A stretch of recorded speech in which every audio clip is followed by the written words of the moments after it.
And I also want you to know that when I first got to school at age 6, and the other kids did too, you know, we had kids of all ages, kind of like a stair step, and there were kids maybe around age 12 and up to age 12 in one area, and then the other students went, the older students went to another area, but boys, you know, in a stair step, if you will, of different ages. And every time that it would come time to go to a meal, we'd always have to line up.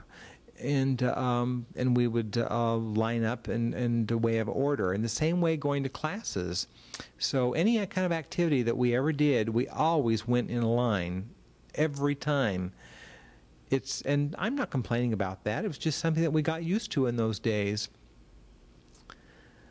And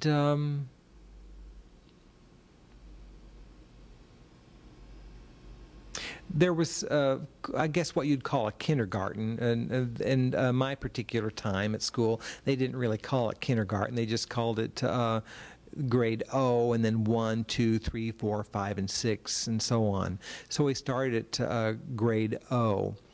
And so, of course, you know, in those particular times, the school was emphasizing lip reading and speech reading, and so we had to sit on our hands for the grade 0, 1, 2, and 3, and then in the 4th grade, or the 4th year, we could start signing some. At that particular time in my school career, I began to learn things finally.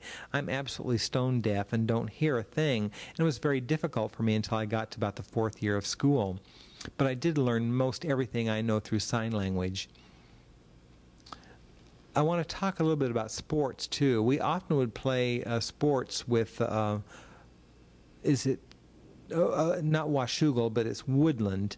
And we also played the Ridgefield School, the La Center School, the Battleground School, and the Mill Plain School, and other schools as well. And so we would have games between these public schools. And football, you know, we'd win some and lose some. We did pretty well. Mostly, I think we always usually beat La Center, and Woodland maybe half the time. But with Battleground, they were a pretty strong team. They're a little bigger. They had stronger boys. Washougal was okay, and Stevenson too. But in basketball, we did, you know, all right. And we'd win some, lose some. But in baseball, oh my, we lost all the time in baseball. We really just couldn't seem to hardly ever win a game. And the baseball, I guess, finally stopped in about 1942. I left school in 41. But there just wasn't always enough players, and we never had enough experience either, it seemed like. Never enough practice. And so baseball kind of fell by the wayside in about 42. But there was one sport that we won every year since I came in 1928 until I left. I'm not sure how far back they were winning, but I know from 1928 to 1939 we were always the champions. You could count on it in track. And you want to know why? Because we were the only ones that had a track field, and none of the other public schools around had a track field, but we did.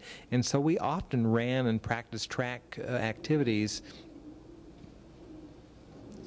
And I would say that we had some of the fastest runners in our school, because when in the school morning, 8 o'clock we'd start in, and then at 10 o'clock there would be recess time, and then we'd line up, then we'd have to go outdoors, and then from that particular moment we hit outside, we would be outside playing and running and into running to the dorm.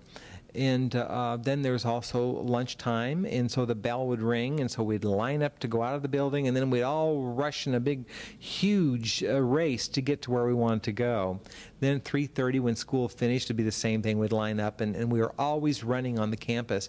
I think that probably helped develop some of the fastest runners that were around, and I think that helped us win many, many track meets. In 39, In 1939, there was a public school that had track fields begin to be built in our area. In 39, we went to Battleground, and they had a brand new track at that particular year. And so we won some and lost some. After that, then it began to become more even with the other schools.